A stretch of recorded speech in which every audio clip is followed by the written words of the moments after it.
পুকুরে বিষ ঢেলে মৎস্য শিকার করে দুষ্কৃতীরা। ঘটনাটি ঘটে কুমারঘাট থানাধীন আম্বেদকর নগর গ্রাম পঞ্চায়েতের ৫ নং ওয়ার্ডের কুখিছড়া এলাকাতে এই ঘটনা ঘটে।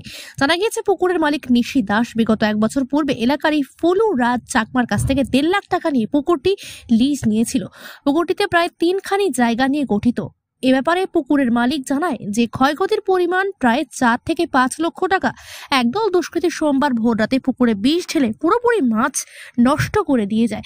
এই ঘটনায় কেন্দ্র করে এলাকায় চাঞ্চল্য বিরাজ করে। খবর পেয়ে স্থানীয় পঞ্চায়েত প্রতিনিধিরা ও গ্রামের মানুষজন এলাকাতে ছুটে গিয়ে সরেজমিনে পরিদর্শন করেন।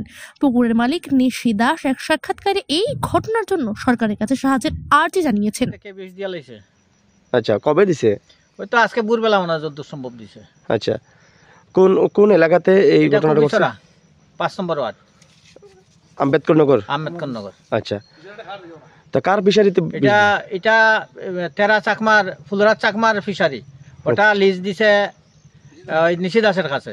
আচ্ছা, কতটুকু জায়গা এখানে রয়েছে? এখানে প্রায় ৫ কানির মতো হবে। ৫ কানির মধ্যে একটা ফিশারি দেওয়া হয়েছে। সেখানে মানে বিষ দিয়েছে কে বা কারা? আচ্ছা, কেমন ক্ষয়ক্ষতি হয়েছে? ক্ষতি তো অনেক, পোনা দেখেন না, তো জলের নিচে অনেক আছে মাছ। আচ্ছা, আপনারা জানাইছেন এ ব্যাপারে প্রশাসনের? প্রশাসনের কাছে তার যাওয়া নাই। এখানে খাওয়ান দাওয়া লাগে আইছে ফিশারিতে। ফিশারির যারা রাখছে তারা এরপরে দেখে যে মাছ খালি ঘুরতে আছে, ডুবতে আছে, বাইতে আছে, সাদা হয়ে গেছে পুরা ফিশারি। এমনি থানা কর্তৃপক্ষকে জানাইছেন নি? না, জানানো হয়েছে না। মানে এই ঘটনা নিয়ে কারোর জানাইছেন না আপনারা? না, জানানি হয়েছে এলাকার মেম্বার প্রধান তো জানাই গেল। তারা আইসেনি এলাকাতে? আইছে। আচ্ছা, তো এখন অবধি মানে কতটি মাছ উদ্ধার করেছেন আপনারা? ওই তো ২.৫-৩ লাখ পোনা উদ্ধার করেছি আমরা। ওগুলো তো বাঁচবে না, সবগুলো তো একদম মাটির নিচে ডুবে গেছে জলের মধ্যে। তো এই ঘটনা নিয়ে কি বলবেন? কি বলবেন, যে করছে খুব খারাপ কাম করছে। আচ্ছা, বুঝছেন? ঠিক আছে।